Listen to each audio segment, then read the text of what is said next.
আমি পার্সোনালি বিশ্বাস করি যদি বিচার বিভাগ সঠিকভাবে এই কাজ করে সিরিয়াসলি করে তাইলে 15 দিন মানে 15 কর্মদিবসের মধ্যে এটি সম্ভব। অন্তত বিচারিক আদালতের কার্যক্রম সম্পন্ন করা সম্ভব। তারপরে দ্রুততম সময়ের মধ্যে এই রায়কে কার্যকর করার জন্য হাইকোর্টে পাঠাতে হবে।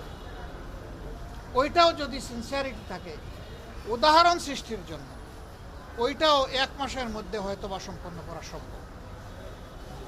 এবং আমি অনুরোধ করব আত্মস্বীকৃত এই ধরনের বদমাইশদের পক্ষে কোনো আইনজীবী যেন আদালতে না দাঁড়ায়। আমি আহ্বান জানাবো এটা নিয়ে কেউ যেন কোনো রাজনীতি না করে। এটা আমাদের ইজ্জত বাঁচানোর লড়াই। এই মেয়ে আমাদেরকে ক্ষমা করবে না যদি এই মেয়ের বিচার সুষ্ঠুভাবে সম্পন্ন হয়ে রায় কার্যকর না হয়। হাসরের দিন আমরা সবাই আসামি হয়ে যাব। আমরা ওই আসামি হতে চাই না। একথা বারবার বলেছি আমরা যে এরপরেও আর এই ধরনের দেখতে চাই না, কিন্তু না ওই চলছে, বন্ধ হচ্ছে না। তার মূল কারণ হলো বিচারের নামে অবিচার, বিচারের নামে দীর্ঘসূত্রিতা এবং বিচারের নামে তামসা। এর কারণে বিচারের প্রতি মানুষের কোনো আস্থা নাই। রামিসার বাবা আব্দুল হান্নান মোল্লা উনাকে যখন লোকেরা জিজ্ঞেস করেছিল আপনি বিচার চান কিনা, উনি বলেছেন আমি কার কাছে বিচার চাই। আমরা বিচারের প্রতি এই যে অনাস্থা তৈরি হয়েছে বিভিন্ন ধরনের হস্তক্ষেপের কারণে, আমরা চাই অনাস্থার সংস্কৃতি থেকে বিচার বিভাগ বের হয়ে আসুক। বিচার বিভাগ 100 বার স্বাধীন হোক এবং 100 ভাগ স্বাধীনতা নিয়ে তারা বিচার করুক, ন্যায় বিচার করুক। আমরা ওইটাই দাবি করব।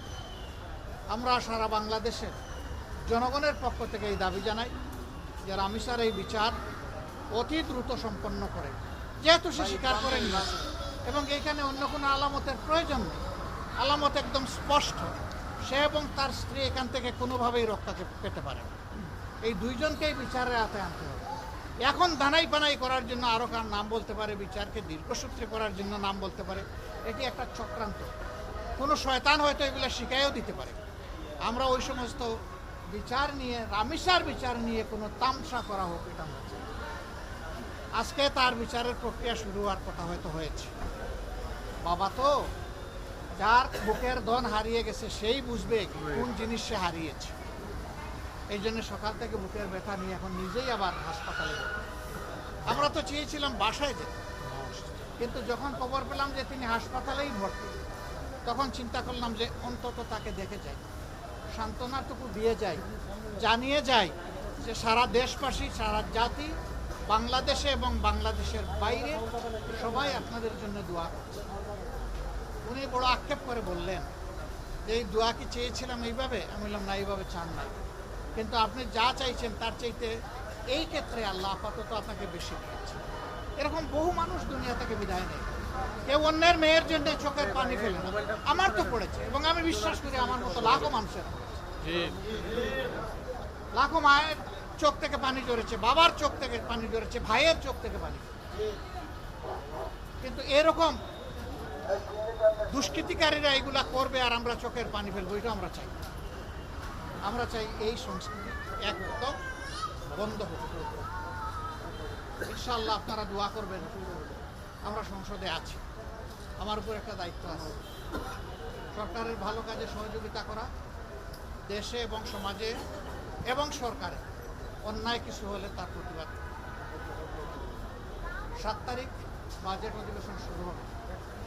আল্লাহ আমাকে বাঁচাইয়ে রাখলে তৌফিক দেন, ওই দিনই আমি এই বিষয়টা সামনে নিয়ে আসবো ইনশাআল্লাহ। এবং শুধু রামিসার জন্য, এই দেশের প্রত্যেকটি মেয়ের হয়ে আমি দাঁড়াবো। প্রত্যেকটি মেয়ের বাবা হয়ে, তাদের দাদা হয়ে, নানা হয়ে আমি দাঁড়াবো।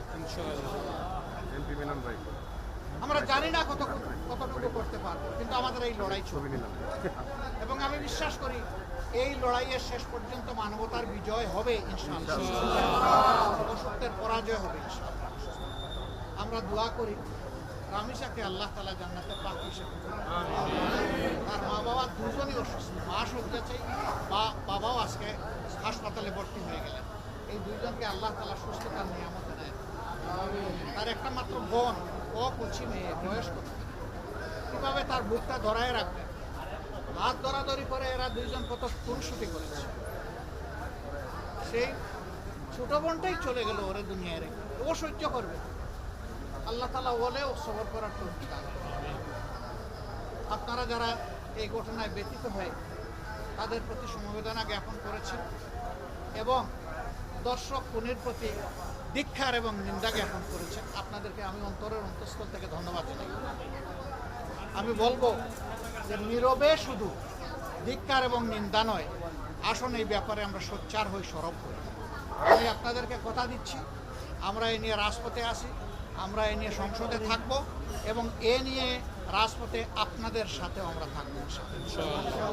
এদেশ আমাদের, এদেশকে, এই সভ্যতাকে, এই সংস্কৃতিকে, এই মানবতাকে জাগিয়ে তোলা, বাঁচিয়ে রাখা আমাদের সকলের সম্মিলিত দায়িত্ব। আল্লাহ তাআলা এই দায়িত্ব আমাদেরকে পালন করার তৌফিক দান করুন।